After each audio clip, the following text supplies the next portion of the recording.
Hey YouTubers, this is Scott the Fix-It Guy. Today we have a Miele dishwasher that won't fill, and we just need to replace the fill valve with a generic fill valve. We're going to go underneath the sink and turn off the water to the dishwasher and unplug it so it has no power. And then we're going to be taking this dishwasher out from underneath the sink.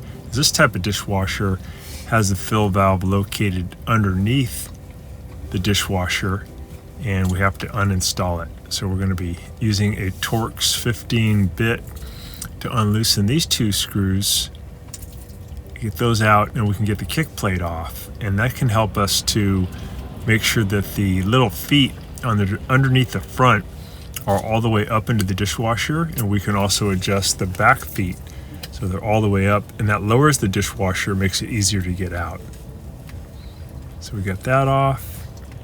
Now we're pulling off these little plastic plugs here. We have the door open, and then we're going to take out two Torx 15 screws that are holding the side of the dishwasher into the cabinet. These are like pretty aggressive threaded screws, and usually they're Torx 15 or Torx 20 to get those out. And then sometimes, depending on how it was installed, there'll be a few screws that are holding in the top of the dishwasher too. And sometimes those are Torx screws. In this case, the person who installed it used Phillips head screws. So we're getting those out from the top.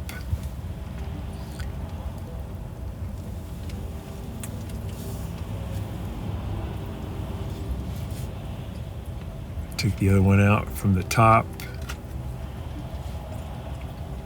All right, now we can use a flathead screwdriver to move the feet to our right, and that's going to push them up into the dishwasher, which will lower the front of the dishwasher. I'm going to make as much room as we can to get it out.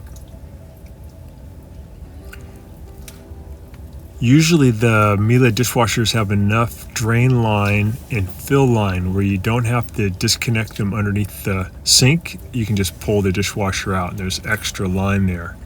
So now we're turning the little screws that control the back feet to lower the back of the dishwasher down. And now I'm taking out this one-way valve here in the sump area so that I can drain out all the water that's in the sump. Pulling the dishwasher out of the cabinet, and I'm going to lay it down on its right side so I can get to the bottom panel. I'm going to remove the bottom drip panel or drip plate so I can get to the fill valve.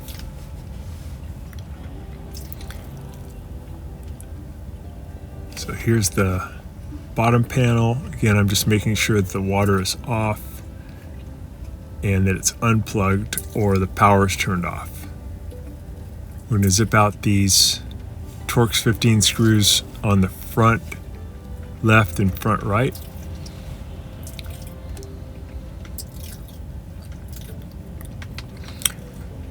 And we're going to be replacing the fill valve with a $25 generic fill valve instead of the $220 fill valve from Miele.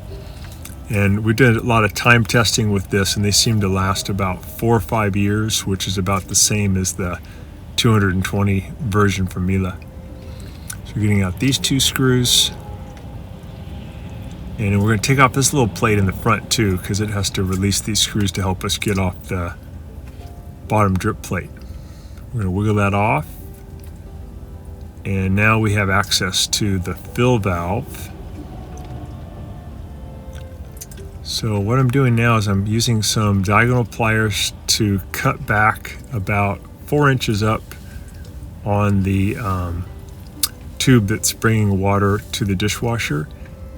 Cut that tube. Got now the brass elbow that comes with the fill valve that's in the description below, and I'm putting some Teflon thread tape on the bigger threads. These are the ones that are going to be going right into the fill valve. Now I'm going to just screw that into the fill valve, and then I'll get that nice and tight with a pair of pliers.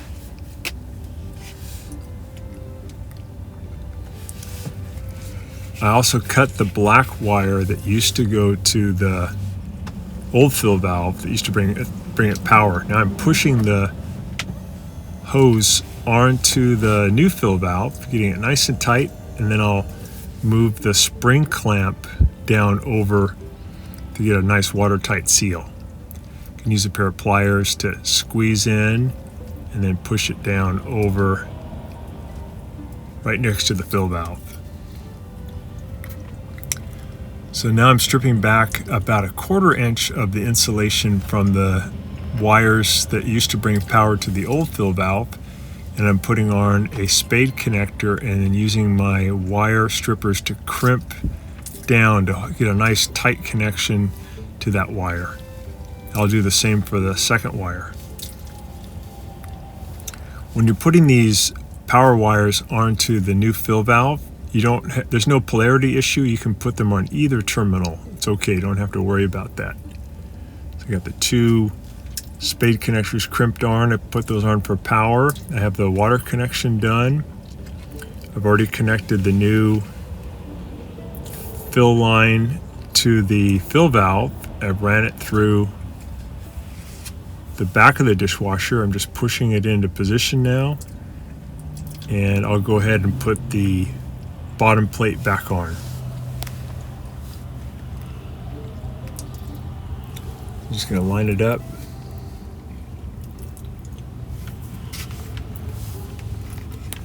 This filter has a bunch of black rubber debris on it, and that's the black gasket that was in there just degraded, and that probably was what was causing the old fill valve to have a problem. The customer complained that it was making a lot of noise, so may have been more than just a blockage, but may have been also that there's something wrong with the valve. It's just getting old. So we're putting all the screws back in for the bottom plate. Get nice and tight.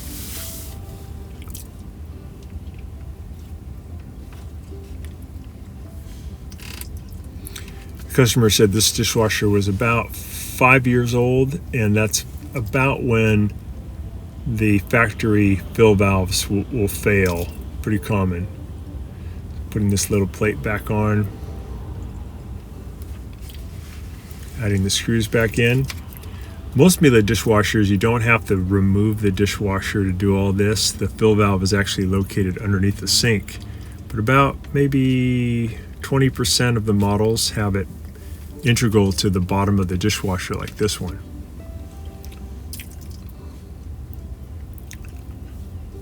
All right, we're just going to lift the dishwasher back up, push it back in. So this is how high the water should get, all the way up to the bottom of the white plastic filter handle. So that looks really good. That's totally correct. Getting the right amount of water now. And it's not making noise. It's nice and quiet again. So that is how you replace the fill valve on the Miele dishwasher.